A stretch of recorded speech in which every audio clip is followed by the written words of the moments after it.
Knowing that people's taste in films, art, and music varies makes it tricky to recommend the next book series, Baby Reindeer.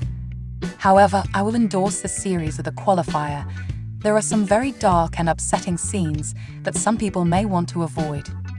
The 7-episode production follows bartender and struggling comedian Donnie, who undertakes an act of kindness by buying Martha, a middle-aged woman who is a total stranger to him, a Diet Coke. He does this simply because she looked sad. He feels good about his decision until it becomes clear that his generosity yields merciless stalking by the same woman. Somehow, Martha finds Donnie's address, phone number, and his family's and friends' contact information. She messages Donnie relentlessly, hundreds of times per day, at first in a friendly and playful manner. She also details her exciting and glamorous life in the texts. None of the stories she shares about her life are true.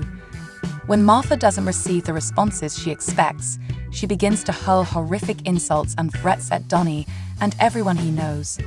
She even finds the name of a trans woman whom Donnie is dating and begins to torment her as well. This quick synopsis sounds Stephen King-like in ways. Think Misery. But the film is about so much more than stalking. The series, based on the writer's and main character's real life, explores Donnie's insecurities, his depression, and his confused sexual orientation. Martha is clearly mentally unstable, but doesn't immediately cross the line to be criminal in her rants and endless voicemails and texts. Donnie does finally learn that she had been imprisoned before for stalking, but he is not strong enough to act upon the information. Donnie is not on terra firma either. He is so clumsy and awkward in life that he cannot see that he is failing, both as a comedian and as a healthy individual.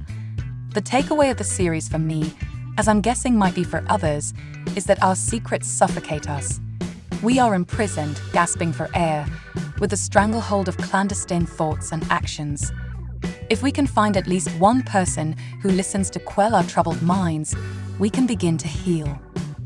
Think of a yellow tulip slowly opening its petals to absorb the sunshine, or delicate whip-like green tendrils winding their way up the front of a white clapboard house.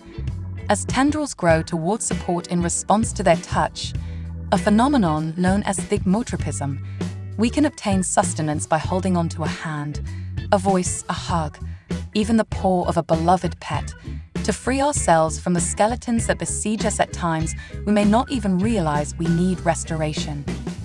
The reason Martha calls Donnie Baby Reindeer becomes clear in the final episode and is heartbreaking. It evokes a sadness and a renewed realization that trauma and abuse can easily break us over and over until we find a healthy outlet for the torment. It also reminds us that we are all in this thing called life together, and that we have to lean on each other and breathe the same clean air to purge our loneliness and suffering. The words, "You have my hand and my ear if you need it," may be the most important sentence we will ever hear when we are in pain.